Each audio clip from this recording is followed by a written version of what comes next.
Welcome to A European Life. And in this episode, we are going to talk about the European capital city of Berlin. Because Germany is the largest economy in Europe. And as such, Berlin is one of the most influential capital cities in Europe. But with its past and its history, Berlin being divided after the war into four sectors, and the presence of the Americans, the French, and the British, and the Soviets, and the Russians, and then the reunification of Germany.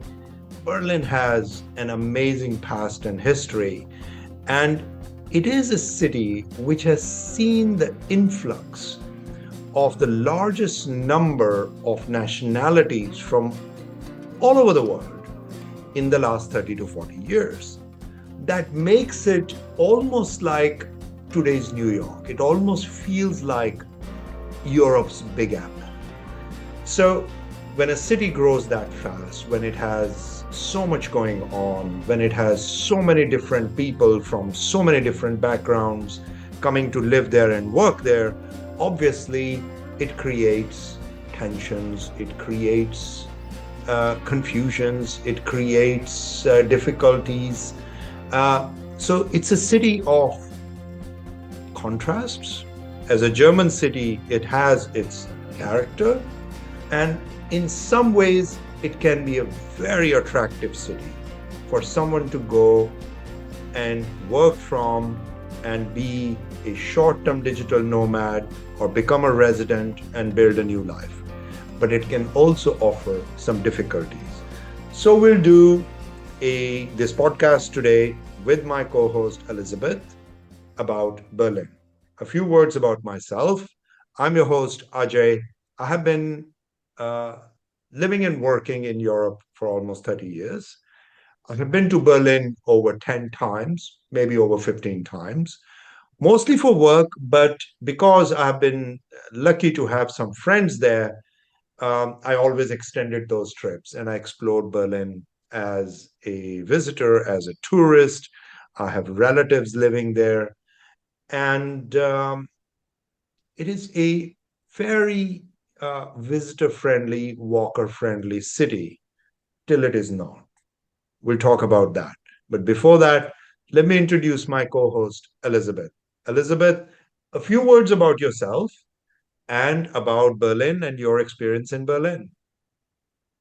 Yeah, I'm Elizabeth. I am originally from Switzerland, and Germany are my neighbors. So I will know a lot, have a lot to say about Berlin.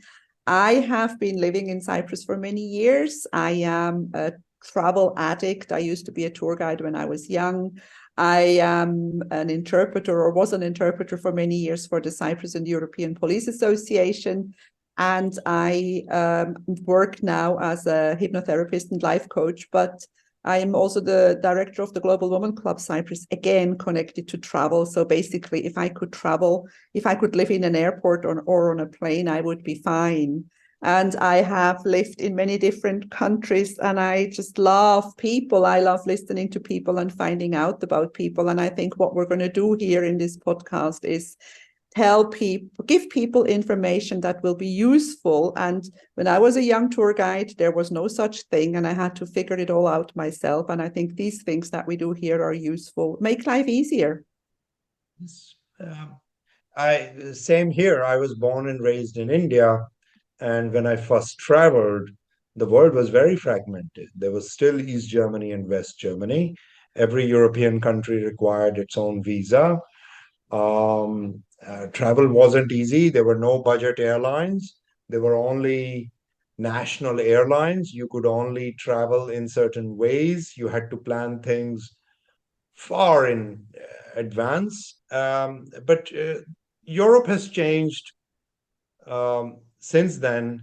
Europe is a common home to all Europeans, and Berlin has had perhaps the most important role to play in that and continues to play that, especially because the divisions of Europe were most stark in the division of Berlin. Were you in Berlin when it was a divided city? I was. I used to go to the ITB, the International Travel Bourse, and I've actually crossed into East Germany at Checkpoint Charlie by car. And I also remember that we had to change a certain amount of money. And if I remember well, it was 20 Deutschmark into Ostmark. And we ended up not knowing how to spend it because everything on the other side was so cheap and there was nothing to buy that we ended up going on top of the tower, the TV tower at Alexanderplatz. And even there, the ticket was so cheap that we didn't know what to do with the money. That was my experience to going into East Germany at the time. I think that was in 1988. And of course, I kept coming back every year. And suddenly the tram or the train didn't stop anymore. It went across. It was an amazing experience. I think also most of us actually know where they were the day the Berlin Wall fell, because that changed the world. That's right. I remember I was in Moscow, and it was one of the most important events in our lifetime. The fall of the Berlin Wall, people pouring out from eastern part of Germany into West Germany, ultimately the reunification. And it is, the reverberations of that are being felt even today and will be felt for a very long time. So both the divisions of Berlin and its reunification are a very important part of European history. So Berlin is a very historically important city. It's almost a 800-year-old city. Um, just from the point of view of getting to know European history, German history, Berlin is a very important city, and it has some amazing museums, beginning with going back to the Renaissance period all the way to the Museum of the Wall and the Checkpoint Charlie. Uh, it is a city of museums, isn't it? Yeah, and I think another very impressive monument that is in Berlin is the Holocaust Monument. I mean, that is when you walk through those blocks of cement and you really, go back to these times. There's a lot of, as you say, there's a lot of history and a lot of stuff happened in Berlin. And I've always felt Berlin was an island. Berlin was an island within East Germany. And I've always had Berliners, as JFK called them. They are different people to other Germans. They have an islander mentality, and I can say that because I know what islander mentality is. Because You live I on was an island. You live on the island of I live Cyprus. on the island, so and that makes them different, and that makes them actually nice people. It does.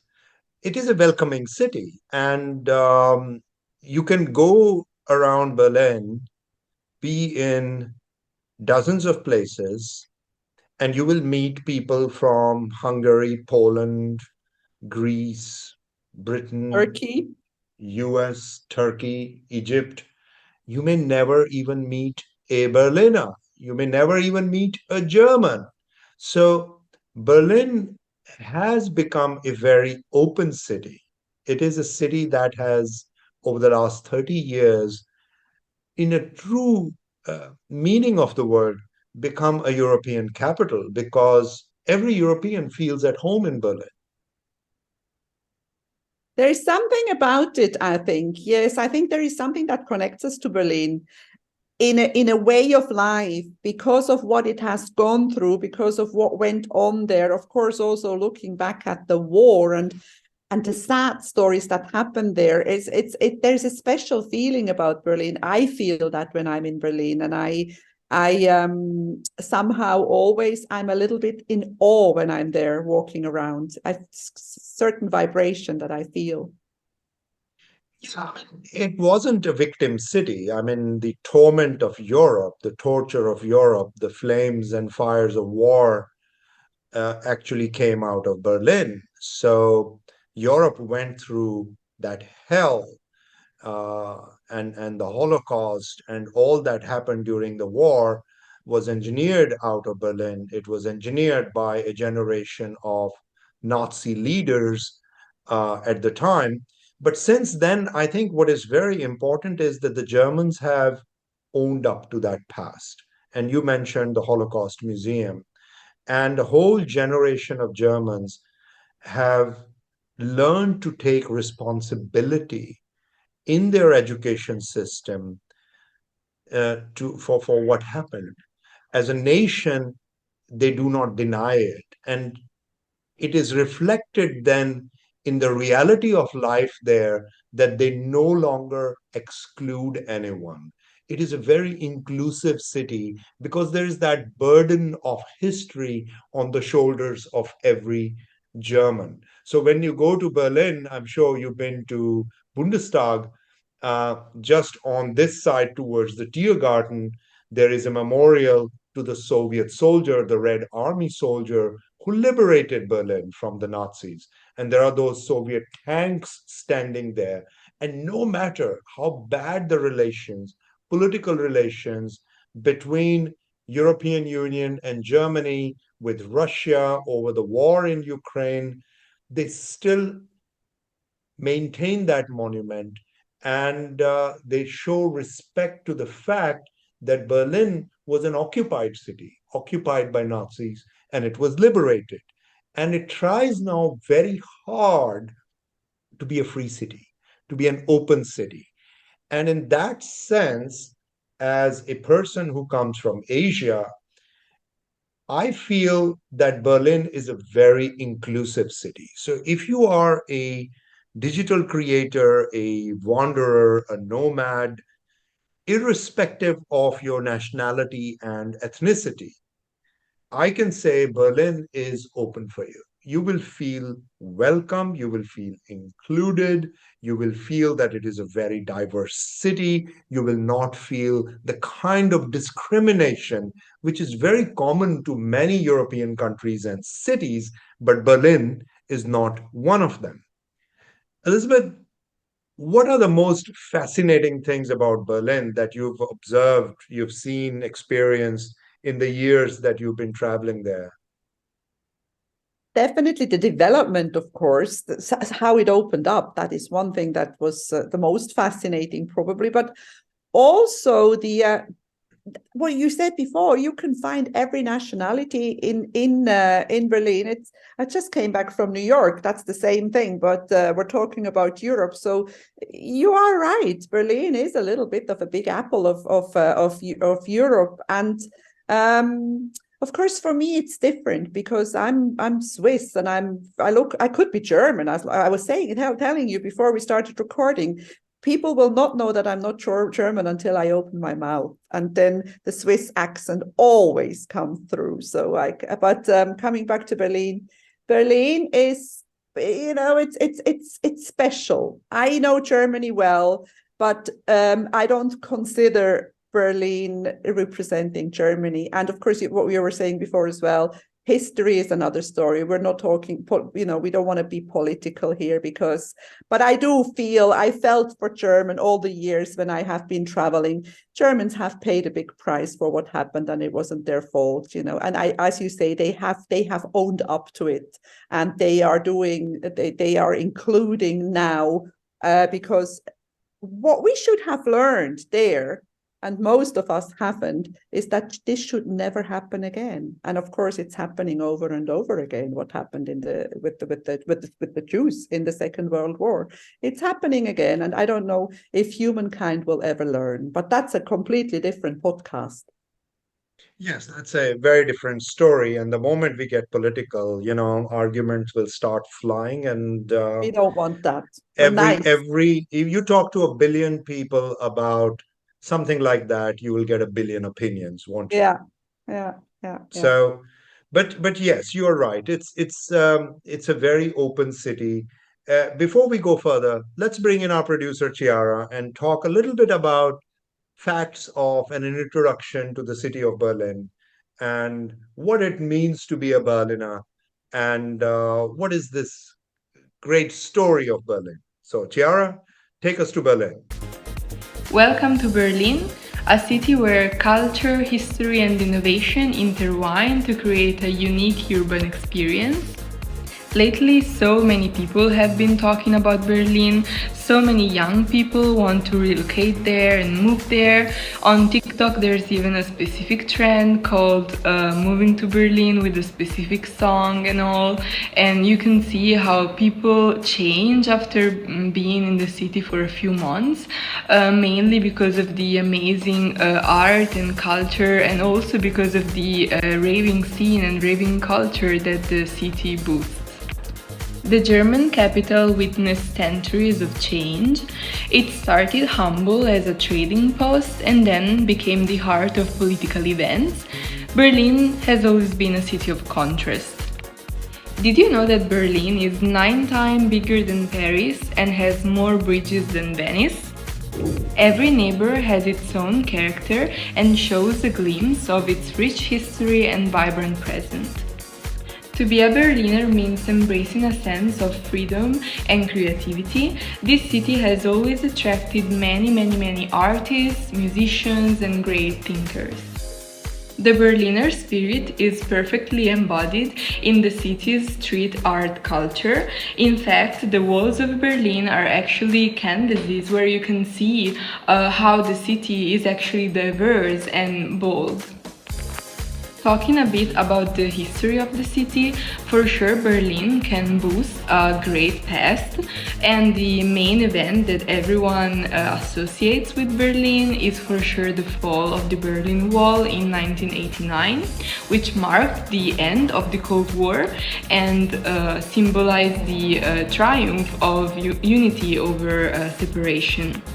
You can still see some pieces of the Berlin Wall which were left there as a reminder of the city's past, and you can also see inside of the galleries in the east part some murals showcasing the sense of hope and transformation of that era. In every corner of Berlin, you will find a story waiting to be told. It's a city that wears its scars proudly, embracing its history while constantly evolving. And as you explore the city, as you try its diverse local cuisine, as you connect with people, you will soon realize that being a Berliner is not only about visiting the city and being in the city, but it's mainly about contributing to its ongoing narrative. Berlin is a city to experience where every corner, every street, every person has a story to tell. And me myself, as a digital nomad, I've chosen this city as my next destination, and I will be going to Berlin in a few days. Maybe I should open a TikTok account myself and showcase my transformation in the German capital. Elizabeth, you and we both explore cities. I, for one, I just walk. I usually don't take a tourist map or a guidebook. I don't even switch on my Google Maps, and I just kind of wander around city and I discover cities. Berlin is a very walker-friendly city when the weather is good. We'll talk about weather at another time. It's got this great Tiergarten, but Berlin is so much more than that. And walking into the eastern part or the formerly East Berlin is quite a unique experience. It is still as if you are on one side of the Berlin and then you walk towards the east side with those wide avenues, when those very majestic buildings, no clutter, very clean and very efficient in a very Berliner sort of way. So it is a city of contrasts. And then there are those chunks of the wall in between where you can go and see, and you can feel kind of a culturally different vibe between the east and the west part. Or is it just me hallucinating? No, it's not. It's definitely not you hallucinating. And it really is. I mean, when you go into, of course, now it's been what? 1989 was 35 34 years ago. Yes. So, of course, things We're have changed. old. We're We are, old. of course we are. Remember the fall of the Berlin Wall? But we are wise. We are wise, and we have a lot to share. And that's why we're doing this podcast, because as I always say, you cannot live off other people's experience, but you can listen and maybe not make the same mistakes that we made, or learn from it. But yes, I mean, I own a piece of the Berlin Wall. I bought the piece because it happened in 89, and the next ITB was in March 90. So there were still pieces for sale, and I know it's real, and it's in that little cupboard over there. It was like 2 Deutschmark, because we still had mark at the time. I mean, that way they were building this, it's called Plattenbau, these buildings, these apartment blocks that they have in other Eastern European countries as well. I mean, this is the moment you cross the border, you can see the difference. You can still see the difference. Of course, a lot was built, a lot was changed. The last time I was in Berlin was just before COVID in 2020, and I was actually staying in a hotel on Alexanderplatz, which used to be in East Berlin. And when you walk around there, even though everything is more modern and the shopping centers are there and whatever is there, you can still see it. You can see East Berlin in the modern Berlin. That's interesting. I don't know. I got a sense when I spent longer periods of time in Berlin. A, there was a rebellious underground culture in East Germany. People were always trying to find out what was the fashion on the Western side. They were always bringing in the music underground. There were underground clubs and bars. I saw a lot of that in Soviet Union. I saw that in other Eastern Bloc countries.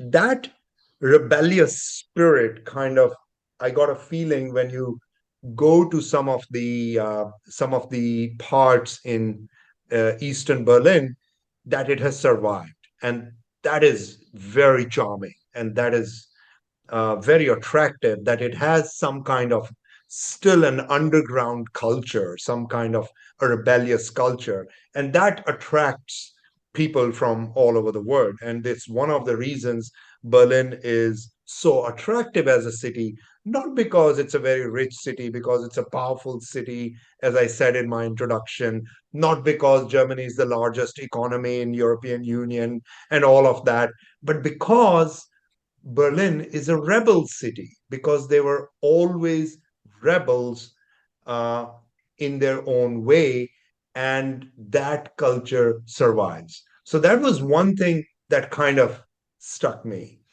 The second thing was Berlin is also, surprisingly, the European capital of yoga. So when I travel to cities during the day, I'm not much of a night person, so I'm not an expert in nightlife. Uh, I get to know a city. I always go for a yoga class. I look for a yoga studio, and I do almost a daily class. So when you go to a yoga class, you meet a lot of people. You meet wonderful teachers. It's a spiritual hour. It's a spiritual moment. It's not just physical. And Berlin is almost the European capital of yoga. There's so many yoga studios, and you get to meet so many wonderful people. This is something I highly recommend to any digital nomad, that if you're going to Berlin, look for yoga studios. There's no better way to get to know a city during the day when people are sane, when they are feeling good, at their best, to get to know them through yoga. And the third thing is, it is a very artistic city. It could be because of all the support the German government gives to artists, to culture, um, but it feels like a very happening city when it comes to art and culture. Have you had a time, Elizabeth, to visit some of the small underground galleries and some of the big museums and art galleries in Berlin? Big museums, yes. I have never been to an underground gallery, and I will definitely do that next time I go. But I mean, Berlin, just as a town, is kind of an art gallery, isn't it? Because there is so much to see. And I always feel like saying, maybe that doesn't sound so nice, because I always feel like saying Berlin is not beautiful. Like you would, I don't know, I think Budapest is beautiful. You walk around and you just see so much beauty around you. Berlin is not beautiful, but it's fascinating. It's fascinating because of the mix, because of what happened, because of the past, because of it being an island before, because. So museums, again, I think this is what Chiara is going to show us, how many things there are. I don't remember which museums I've been to, but I have been to museums in Berlin, and everything, the whole of history of, there's so much European history in Berlin, so it can all be found. So let's take a break. And Chiara, tell us a little bit about the cultural life in Berlin, the art and the museums in Berlin, and what kind of person who is going to live there, spend a lot of time there, look forward to doing in Berlin. Berlin's cultural scene is a treasure. In the heart of Berlin, there's the Museum Island, which is a district completely dedicated to museums and art, where you can find 5 really, really big and influential museums. And we're talking from ancient relics to contemporary art. This is the Pergamon Museum. It's the crown jewel of Museum Island. It boasts awe-inspiring reconstructions of historical architecture. It's basically a place where you can walk through ancient civilization and marvel at their architectural wonders. This is the Noise Museum. Here you can find the hauntingly beautiful bust of Queen Nefertiti and the extensive collection of artifacts that span centuries of human history. If you're into art, you like going to exhibitions, you're more of the artsy type, you definitely should consider going to Berlin. Because art in Berlin, it's not only museums. This city is a playground for contemporary artists. I think the street art of Berlin can be defined as thought-provoking. And I think Berlin art scene is a testament of the city's commitment of pushing boundaries over and over again. And of course, also fostering artistic freedom. In the streets, you can see plenty of murals and street art, and all the open-air galleries reflect the city's dynamic spirit. Berlin is a canvas for social commentary and cultural expression. This is the Berlin Mural Fest. This festival brings together artists from all around the world, and it transforms the city into a living, breathing work of art. So Berlin cultural scene is not only in museum, but yeah, it's embedded in the very own fabric of the city. Every step you take, every corner you explore, you will find traces of artistic excellence. And when talking about culture in Berlin, we cannot not mention the exceptional and crazy Berlin nightlife. There are so many incredible clubs and pubs where you can go to, and it's going to be a crazy experience. To mention one, Berghain. This club is known throughout the whole world for its eccentric vibe and incredible atmosphere. No pictures or videos are allowed in the club, so unless you actually get in, you will never know what's going on in there. And getting in, it's not easy. Sometimes you queue for 2, 3, 4 hours and you get bounced because the doorman doesn't like you. And I think you don't want to argue with him. And the clubbing and raving scene in Berlin, it's not only about dancing and drinking and having fun, I mean, yes, but it's mostly about self-expression, feeling free, liberated, and also being able to connect with other people. So I think the nightlife is definitely part of the culture in this city. I think Berlin is the perfect city if you're an artist, if you want to feel inspired, if you want to breathe and live art every single day of your life.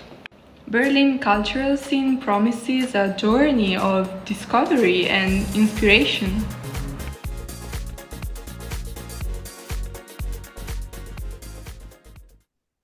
Elizabeth, you said it's not a beautiful city. On charm, I would give Berlin It's not a charming city. And still, it has some magnetic attraction. What is it? It's well, what is it? It's the mix. I think it's also the mix of the influence of so many different nationalities, of so many different culture. I mean, there's a big part of Berlin which is really Turkish, and of course that brings in a little bit of Mediterranean flair. Lots of Greeks, lots of Italians, a little bit of everything. And of course, there is also the River Spree, where you in the summer, people sit by the river and people play on the river. They go boating and do a lot of things. It's, as I said, and I have no intention to offend anybody, because you're giving it a 3 for charm. You're giving it the 3 for charm because of its looks, but not because of its vibe. Because when it comes to a vibe, I will give it an 8. Give it an 8. Okay, raise mine to 5. I've never had a bad feeling there, but at the same time, I wouldn't say that at any time I felt a sense of belonging there. I never felt that the city kind of embraces you. Maybe because it's a very wide open city, but it does give you the freedom to come and be whoever you want to be. And I think that's a very important thing, that they're not trying to shape you in any way. There are no molds in which you have to fit. You do not have to conform to any Berliner standard or German standard. You come there and you can be what you want to be. You can realize yourself. You can fulfill your potential. You can fulfill your dreams. But charm, yeah. At the same time, you said something very interesting, that it has a very large Turkic population. It has a very large Greek population. In fact, one of the best pizzas anywhere in Europe is in Berlin. And it's an Italian family that runs 2 pizzerias by the name 12 Apostles. It's an amazing pizza. And I know in ITB, a lot of people who travel from all over the world to Berlin actually go out to have dinner. Of course, they all go to a beer hall in Berlin because Berlin has that huge beer culture, but they also go to 12 Apostles to have a pizza.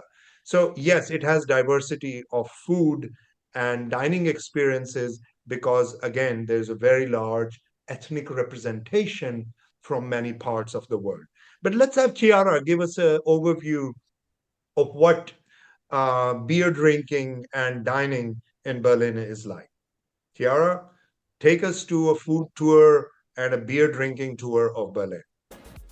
Because of its diverse nature, Berlin is a heaven for foodies. You can literally find any kind of food you might crave.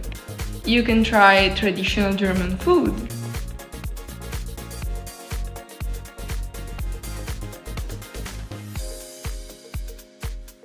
You can try Greek, Italian, Turkish. Doner kebab is really popular in Berlin. Every Berliner loves eating doner kebab, and it's actually an institution.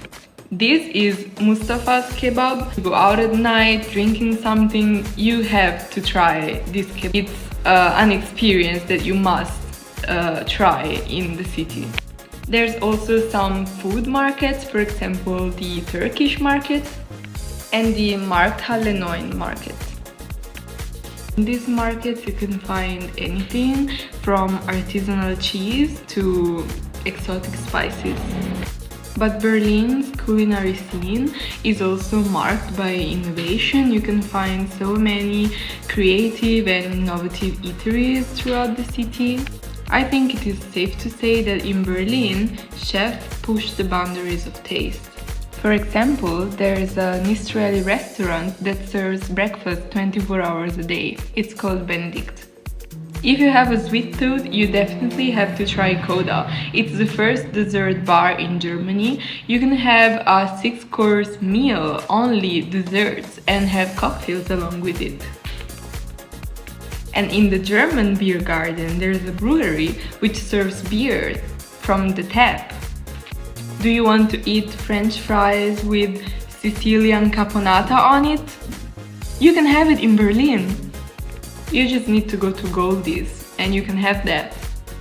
In the district of Mitte, there's the first vertical from farm to table restaurant.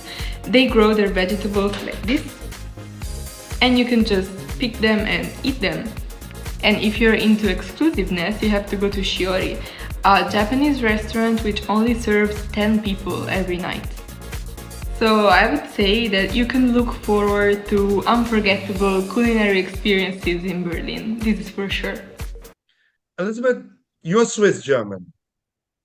How different are you from Germans? And have you ever experienced German bureaucracy and those 40 character words that describe a German government department that you have to deal with? I have never lived in Germany, but of course I have been to Germany, I don't know how many times. And when I'm in Switzerland, I sometimes go shopping in Germany because it's cheaper. But I would say that German bureaucracy is not so different to Swiss bureaucracy. I think we are very similar, and that's why it's probably a little bit less shocking to me than it would be for somebody who comes from a place where bureaucracy is easier. So for me, going to Germany is not really so much different than it would be for somebody else. And to be honest, I have no experience with setting up anything with living there. I have never lived there. My daughter has lived there, but it was only for 6 months. It was an internship, so it was easy. But you know more about I've that. had a few experiences of setting Yes. up a business in Düsseldorf, and then I traveled several times to Berlin to actually consider moving there for one of my ventures. If you do not have the support of a very large company that is going to help you relocate, and if you have to navigate the whole system all by yourself, then expect it to be difficult. It can get quite tough. Once you are in the system is fair. It plays for you. You will not be treated differently than anyone else, irrespective of status, nationality, ethnicity, and so on. So the system itself, whether it's the medical system, whether it is social care, whether it is banking, setting up a business, getting access to venture capital, it's a very fair city. But becoming a part of that system can be a very difficult process. So if you're on your own and if you're moving to Berlin, it helps to learn a little bit of German. It's a very difficult language to learn. Elizabeth, you speak 6 languages. Can someone coming from South America or South Asia learn German enough to navigate some of those bureaucratic obstacles? Oh, absolutely. I mean, we can learn anything. That's one thing that we need to know. But I also believe, I think one thing that is important to know when you learn a language is that you don't have to speak this language perfectly. German grammar is very complicated. Even me, myself, it's my mother tongue. Even I know that there's certain things that I sometimes do wrong, but it doesn't matter. People will still understand you. And I think if you make an effort, if you show that you're making an effort to learn a language, you're already one step ahead because people appreciate that. They will see that you care. So it can be learned, That's yes. Or if you don't have the opportunity to learn, find somebody, take somebody with you when you go to these places who can support you a little bit. Because you cannot expect, I think one thing this is a general thing, people who speak English always expect other people to speak English. And us as Swiss or whatever we are, or Cypriots, we accommodate them. We speak English to them. And when you go to Germany at the end of the day, you cannot expect this person who works for this whatever amt that you are going to apply to speak English because their mother tongue and their working language is German. So we can make an effort or ask kindly, do you speak English? And then maybe it will work.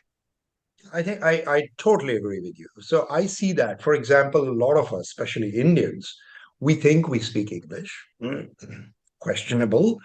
But this moving to another country, you cannot have that chip on the shoulder.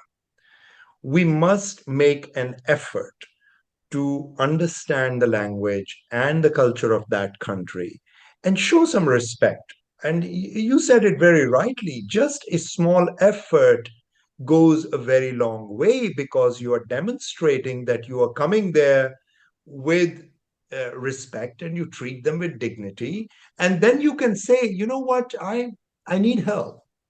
I have been trying, but I don't understand everything. And you will find Berliners and even their bureaucracy to be extremely welcoming and very helpful in that. So I keep repeating this word that Berlin can be very welcoming and very open, but the onus is also on the traveler, on the digital nomad, that if you are setting up a home in Berlin, then make an effort. Don't expect everyone to know the language that you speak, whether it is Spanish or Italian or English. Uh, and although you will find almost everyone speaks English, and even in many banks now at the board level, English is now an official language in many institutions in Germany. There is even a movement in Germany that English language should be made a second official language of Germany. Not going to happen. So while they are making that effort to integrate with the rest of the world, it's up to us also to try and integrate in that society. And the onus is on us, not on the Germans to just start speaking English the moment we, as the travelers there, open our mouth. One thing that has troubled me when I traveled to Berlin, though, Elizabeth, is um, a very poor infrastructure. The Brandenburg airport, I believe now it is functioning, has taken what, 30 years to be operational. And we used to fly in and out of uh, the two Hegel. small Berlin airports, and Yeah. it felt like you were stacked into a container, and you would go out of that metal container into the plane, and it was never a pleasant experience. But the second thing is that my two last visits, one was during the ITB, they all go on strike. The public transport went on strike, and you had 50,000 people traveling to Germany from all over the world, and they kind of got stuck in Berlin. The trains won't work. People had to fly out early, spend a lot of money, take flights home back early, and the taxis become expensive. It's kind of, the city is not very user friendly, is it? Whether it is the unions and or it is the city itself, that things can one day be very efficient in German, and next day they can just fall apart. Well, I guess that's when the strike is most effective, when it when it affects more people than What are ever. you? They make it painful on the maximum number of people. You see, I was a translator for the trade union, so I have a unionist language if necessary. No, of course I agree with you. Very annoying and very, but however, I guess maybe that's their only way to to get there right. I don't know, but I agree. I mean, the airport is a. I haven't been to the new airport because the last time I was there was 3 years ago, and it was still the old one. I'm sure it's grand, but what also heard it's far away. So it's another, I don't know how you get there, probably a train, probably working. But if you don't want to take a train and you have to take a taxi, it must be very costly. I never understood why Berlin doesn't have, I mean, Berlin, this world city, why did it not have better airports? I really don't know. And I agree with you. Yeah, Okay, the not subway is not fine. better airports, not a fast express airport train, not a Yeah, shuttle service. yeah, And you do end up spending 60, 70 euros to just go to and from the airport. The yeah, metro used to run to one of the airports, Tegel. You yeah. could get to Tegel from by metro, but it had 1,800 stops. It could take forever to get to the airport, depending on what part of the city you were on. So, not a very efficient public transport system, not very easy connectivity. And the taxi drivers can be a handful. although Uber works, but now if you order an Uber, you get just a regular cab. So the city is kind of, it seems to me, in the grips of unions, and those unions are militant, aren't they? Yeah, and yeah, I mean, I think that's Germany for you, though, isn't it? I mean, Lufthansa. I was terrified when I went to the States that my flight wouldn't go because Lufthansa may be on strike. That is another podcast again, Jai. That's So, politics so because life in Berlin, be prepared to be yes, disrupted. Don't expect things to be absolutely user friendly. Things I can take agree, a totally agree. very harrowing turn very Yeah. fast. I've been stuck there 2 times, and it cost me almost €1,000 extra Hmm. each time just to get out. Fortunately, again, I had friends, so I could couch surf. Yeah. I didn't Yeah. have to Yeah. get a hotel room, where the prices can also skyrocket as soon as there is a conference or event in the city. So Yes. this is kind of a negative, it kind of a negative part of Berlin. But all in all, Elizabeth, if you are traveling the world and you're looking to have a European experience, let's not compare. Comparisons are odious. I won't compare Berlin with Mediterranean European cities. I won't compare it with Athens or Lisbon or Barcelona. But in itself, what rating would you give Berlin on a scale of 0 to 10 as a place to just come to, live, and express yourself? I guess I would give it a 7. I think I will agree with you. So, with that, uh, we do highly recommend the wonderful city of Berlin as a place to travel, to go and explore. And everybody's experiences, remember, are your own. We are only sharing our own experiences and our own feelings with you, but the best way to know that city, any city, is to travel there, spend some time there. And Berlin is a great city to travel to in summer. You don't want to be there on your first trip in winter. So, with that, uh, here's goodbye from a European life, and we look forward to seeing you in our next podcast. See you in the next city.